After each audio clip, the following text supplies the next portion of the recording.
Bonjour à tous et bienvenue à voir ce point de l'actualité. Le président algérien Abdelmadjid Tebboune a présidé hier une réunion du Conseil des ministres consacrée à l'évaluation des dégâts provoqués par les récentes inondations ayant touché certaines wilayas et à des exposés relatifs à plusieurs secteurs, notamment le suivi de l'opération de numérisation, l'état d'avancement des projets miniers structurants dans leur volet industriel et la disponibilité des médicaments au niveau des établissements publics de santé.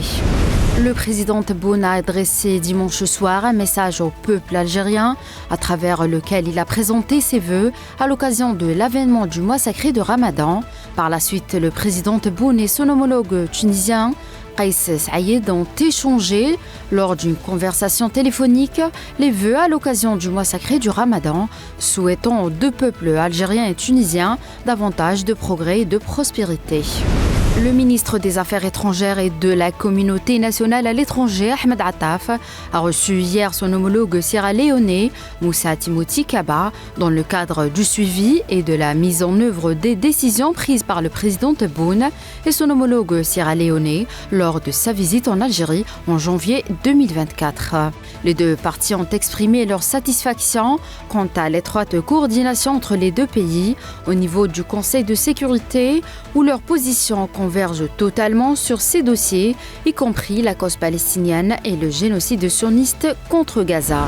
En Palestine, le bilan de l'agression génocidaire sioniste contre la bande de Gaza s'est alourdi aujourd'hui à 31 112 martyrs et 72 760 blessés depuis le 7 octobre dernier.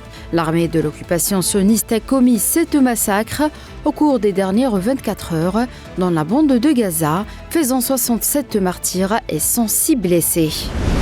Les dirigeants libyens ont convenu de former un gouvernement d'union pour ouvrir la voie aux élections dans le pays, rapportent des médias le président de la Chambre des représentants Aguila Salah, du Haut Conseil d'État Mohamed Takala et du Conseil présidentiel du pays Mohamed El Menfi se sont rencontrés dimanche au Caire sous les auspices de la Ligue arabe pour des discussions visant à combler les lacunes afin d'organiser les élections libyennes, indique l'organisation dans un communiqué relayé par des médias.